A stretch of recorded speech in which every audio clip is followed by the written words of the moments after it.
Bonjour et bienvenue sur le podcast de la chaîne. Et aujourd'hui, je vais vous parler d'un petit outil que j'ai mis en place qui est le journal de mes victoires personnelles. Alors, à quoi ça correspond ce journal en fait et où je le tiens moi personnellement?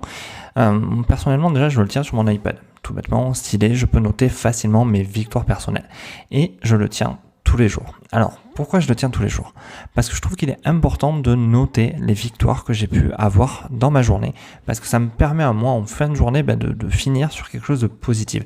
Parce que je peux avoir à la fin de la journée un email qui m'a contrarié, quelque chose que je n'ai pas réussi. Bon, je peux avoir un petit bug comme tout le monde.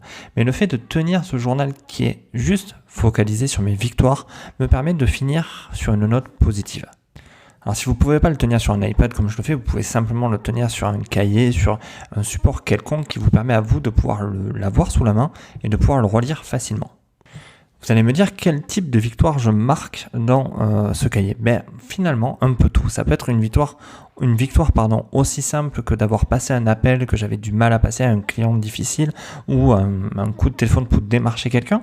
Ça peut être simplement le fait d'avoir réussi à terminer une page de vente ou tout bêtement quelque chose d'encore plus simple, d'avoir réussi à être parti plus tôt de mon bureau pour aller chercher mes enfants.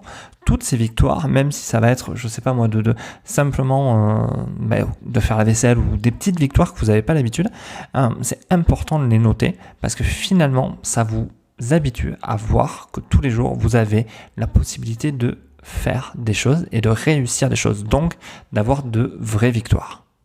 Au fur et à mesure que vous allez pratiquer en fait ce journal, que vous allez marquer vos victoires, vous allez voir que finalement, intellectuellement, qu'est-ce qui va se passer?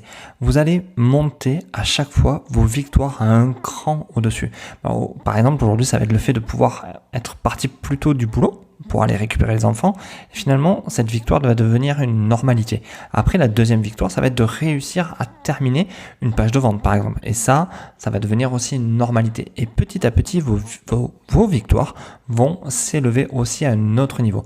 Et petit à petit, vous allez pouvoir accéder à des victoires beaucoup plus grandes, d'avoir amené vos enfants en voyage, d'être parti en famille, d'avoir pu aller voir des amis que vous n'avez pas vus et qui habitent très très loin.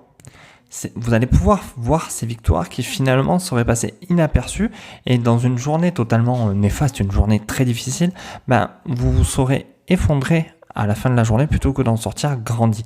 Et là, pour moi, il y a vraiment quelque chose de très intéressant grâce à cet outil, à ce journal des victoires, c'est de pouvoir sortir des journées négatives, quelque chose de positif.